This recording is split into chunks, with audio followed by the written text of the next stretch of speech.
Hello, everyone. Good morning, good afternoon, good evening, wherever you're joining us from in the world today, and a big warm welcome to our bite-sized live question and answer session. Today, we're going to be focusing specifically on accommodation.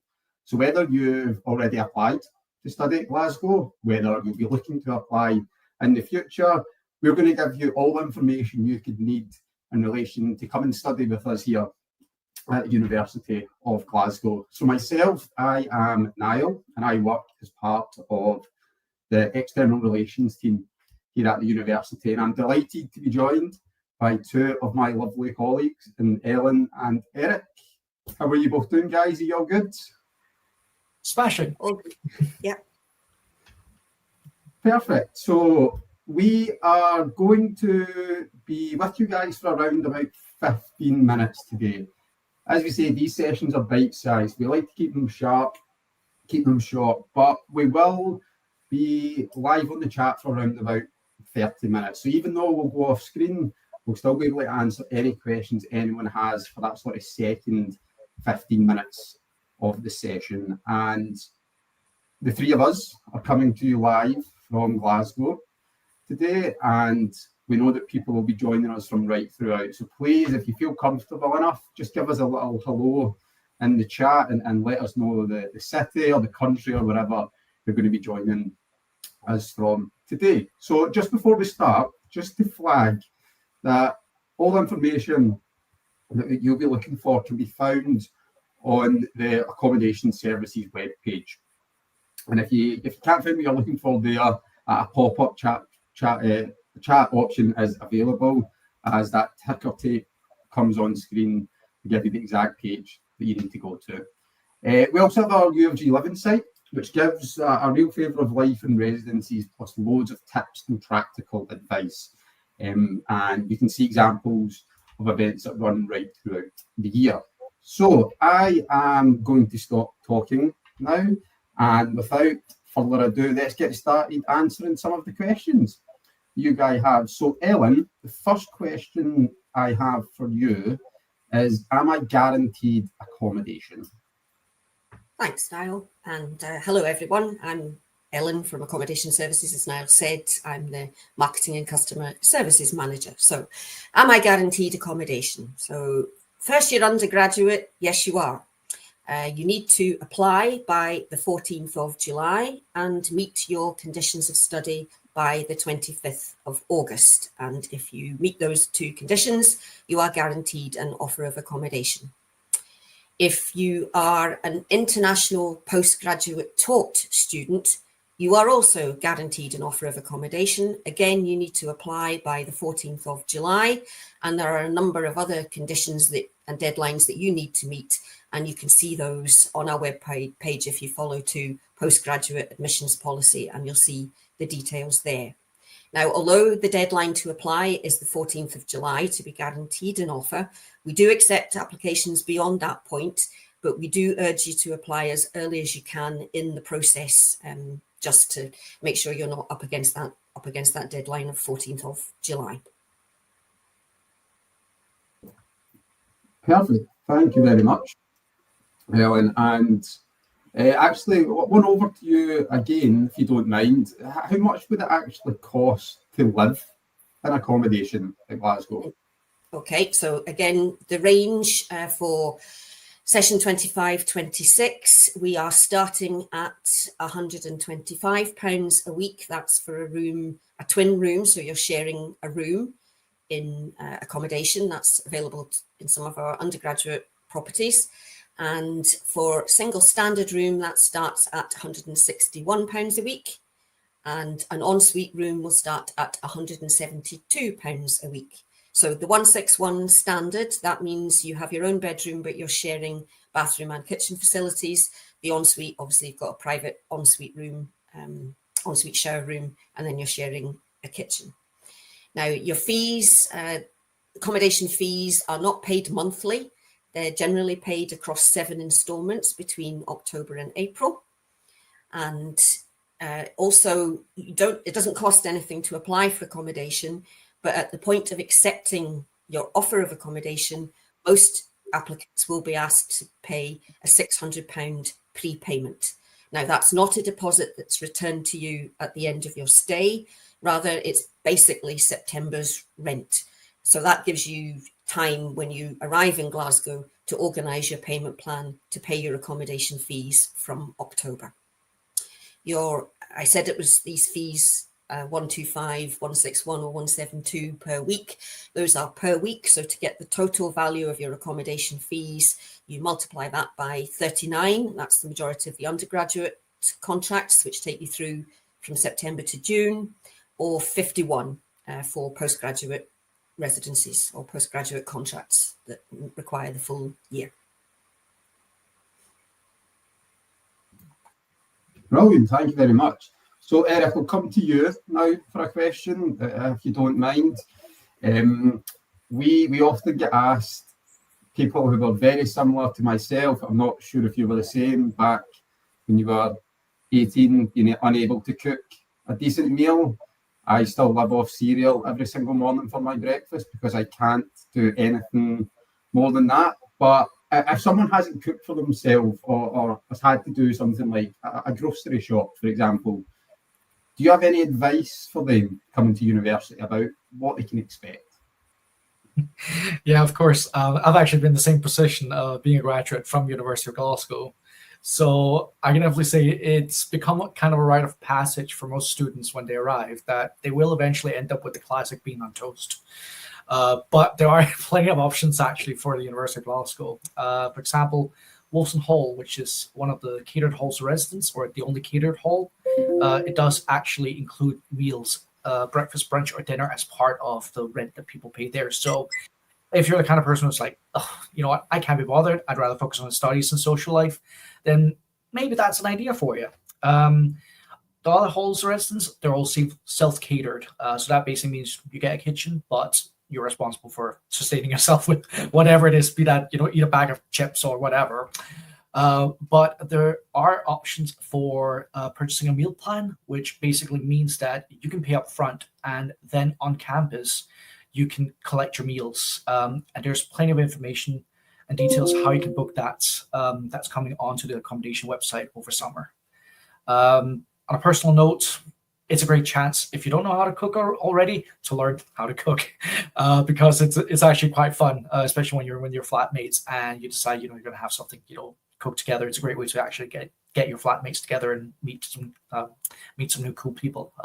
Like I learned how to make Kenyan food, for example, with my flatmates, which was really interesting. There is always YouTube and TikTok that obviously has a bunch of basic recipes that people can follow. And for example, one thing that I can personally attest to is a slow cooker. It's simply like, it's life-changing because it's just a hot pot you put stuff in, and then you come back 8 hours later and there's food that's not only nutritious, but it's also really good. So that's what I'd probably say. It's a good idea. So, and other than that, I mean, there's plenty of options for like grocery shopping around residences. There's in Glasgow, we got all classic big supermarkets. We've got Lidl, we've got Tesco, we got Sainsbury's, we've got Aldi, we've even got a Waitrose on Byers Road. But Waitrose being Waitrose has been fancy, so I don't usually go there myself. But there are plenty of options, so don't fret. You will not starve to death, that's for sure. Yeah, we started that conversation off with beans on toast, and we got towards Kenyan cooked meals towards the end there. That just shows you the development of your meal ability whilst at uni. But yeah, that was a great piece of advice there, Eric. And yeah, Waitrose is definitely a bit too spenny sometimes for students, but it's a big step moving away from home and starting uni.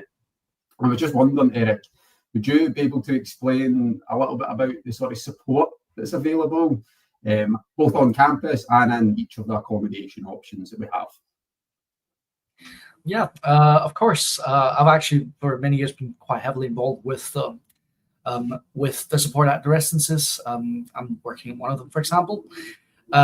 So there's basically a host of different team members that are on hand, both on-site and off-site, the accommodations that can help you settle in, that We've got security staff, we've got our residence life teams as well, which are there to make sure that you have the best time you possibly can in accommodation. One of the things that you will get is you're going to be provided with a how to live guide, pretty much, that helps teach you everything that you need to know about like the residences and how to live where you're going. That kind of information will include things on how you can log repairs if there's something that breaks. Nothing's perfect. There will be a light bulb that goes out during your stay, maybe, or the electricity might trip during a storm, stuff like that. So there's going to be information about how to access support 24/7. One of the great things about University of Glasgow is there's always someone somewhere at the end of the line, 24/7. That's there to help you if there's something urgent that's happening in your life. It'll include information, little tips on how to get along. Because of how diverse the university is, there's people from all over the world and all have different schedules. In my first year, for example, my flatmates, a lot of them were doing really heavy, intensive math courses, and I'm a history student, so I was up late at night typing away doing history because the tombs of knowledge takes a long time to read through. But for them, that was absolutely annoying to have me up that time of night, and we had to figure out a way how to make it work. And staff members actually helped out with that, so that was quite good. There will also be information on how the mail system works. Each residence has their own kind of system. Some residences, the mail goes directly to the reception for you to collect. Others, they'll be delivered straight to your door. There'll even be information on how to use the laundry system. The laundry system, I will say, however, is very easy to use. So if you've not done the laundry before, don't worry about it. If you can see the signage, you're pretty much ready to go. There's also a lot of welfare support in the residences that are always there in case there's anything that you feel you want to talk about or want to seek advice on. Anything from academic questions to maybe you're feeling a bit homesick, because that does happen to us all. It's a new place, new people. You will kind of feel that from time to time. There's also going to be access to a fun and diverse how can I put it? Like a fun, diverse events program. From the moment you arrive to the moment you leave, there's going to be a bunch of different events, both noisy, both not noisy. So if you're an introvert like me, there'll be something for you as well. There'll be things like social events, educational events, well-being events we've had in the past, for example, mental well-being, especially around exam season, because that's when we're all feeling the most stress, I think.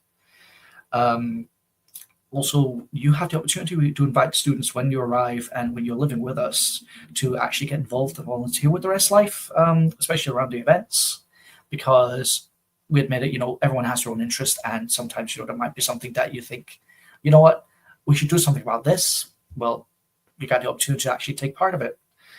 And it's also a good way to really, get out there and meet lots of new interesting people, especially when there's over 120 different nations represented at any given point in our residences. Also on campus, one of the things that we have is you will have access to a student support officer. That's usually from your school or college.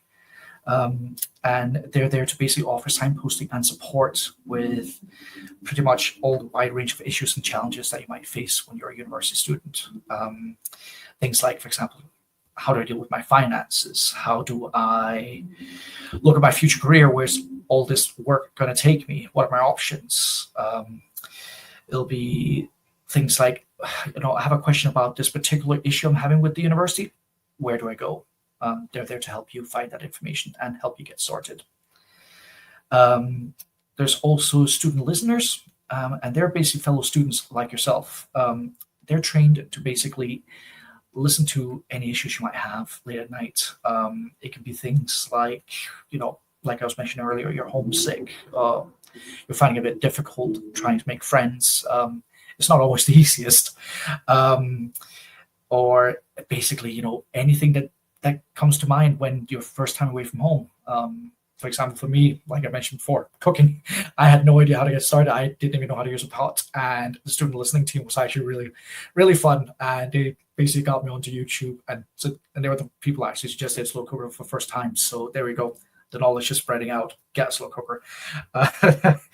And you can basically book sessions in with the student listening team and, have a chat with them. They're really good people. We also got student services, which are basically the core team, and they're based in the Fraser building. And they have a student inquiry team. So if there's something you're not entirely sure about, like who do I approach about this issue? Is it finance? Is it the student listening team? Who do I speak to? They're always a good place to go. They're on level 2 of the Fraser building, and they're there Monday to Friday for you. And finally, but not least, we also have the Student Representative Council, or also commonly known as the SRC. And they have an advice center as well, which is run separately from the university. They're run by students as well, like yourself. And they are an independent student body that are there to offer basically independent advice about anything that might be on your mind, things from accommodation to things with the university to even like where's a good restaurant. They're there to help out. Perfect. Thank you very much, mate. That was brilliant, and just showed how much support the guys do have available to them throughout their time. Just to finish us off with a couple of more questions, and as I did say, we will still be live on the chat afterwards for anyone who does have questions that they still need answered. But just back to you, Ellen, a question I'm sure you'll have been asked multiple times. Can you explain the accommodation application process, please? Yep, sure, no bother. You probably need an advice centre for this. But anyway, the key thing is to apply for accommodation, you need to firmly accept your offer of study at Glasgow. So if Glasgow is your insurance choice, unfortunately, that means your details are not visible to us. So you're not able to apply until you firmly accept your offer of study. Now, once you do firmly accept your offer of study, which can be conditional or unconditional, then it takes about 72 hours for your details to import across to the accommodation portal. And I think we might have a slide of what the accommodation portal looks like. Maybe my colleagues can get that up on screen. There we go. That's what it looks like. So you'll see the 2 buttons there. The first thing you have to do is register. And if I can give the top tip, I know Eric's on commission for slow cookers. My top tip is when you register, and you have to create a username and a password.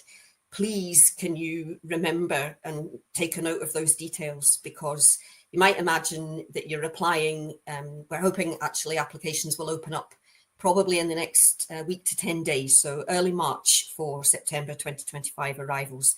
So when you go to apply, you can be doing that in March, and then we're not sending you an offer of accommodation until after exam time in August. And you need to log back into this portal with that username and password that you created in March to access the offer and accept it. And this portal is also where you manage your stay with us. So it's really, really important to take a note of your username and password. Don't cause yourself unnecessary stress already, what is a stressful time of year. The other top tip is when you register, you put an email address in. Please don't use your school email address, because again, you won't have access to that in August, and then that's going to cause issues as well. So that's the 2 tips. So once you've submitted your application, then that's you. You can apply with conditional or unconditional. As I said before about the guarantees, apply by the 14th of July to be guaranteed an offer of accommodation. But our advice is to apply as early as you can in the process. So we do have a register of interest, so you can be notified as soon as applications do open. As I said, they're expected to open in the next week to 10 days for September 25, but you can sign up and you'll get an email from us to say that's application's open now. You can get your application in with us. That's how it works. Perfect, thank you. And just actually a couple of follow-up questions that have come in on the back of that. Was it after results day that you said students will receive the result of their application? Yeah. So if you're lucky enough to be an unconditional offer holder for undergraduate, then we can send you an offer of accommodation. That'll probably start going out in the springtime. So, but if you are a conditional offer holder, yes, you need to meet your conditions of study. So that would be exam time. So that at that point, we would be reaching out to you to send your offer of accommodation. Now, I've mentioned deadlines already with regards to the guarantee.